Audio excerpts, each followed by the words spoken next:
السلام عليكم ورحمة الله. مرحبا بكم معنا في هذا الموجز الإخباري. تهمة الاغتصاب تلاحق اللاعب الدولي المغربي أشرف حكيمي. كشفت صحيفة لو باريزيان الفرنسية مساء يوم الاثنين أن اللاعب الدولي المغربي أشرف حكيمي نجم فريق باريس سان جيرمان متهم في قضية اغتصاب.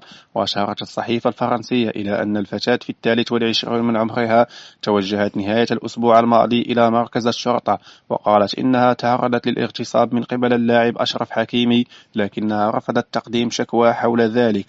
المصدر ذاته أفاد بأنه رغم رفض الفتاة تقديم الشكاية، إلى أن النيابة العامة تبنت القضية شخصيا.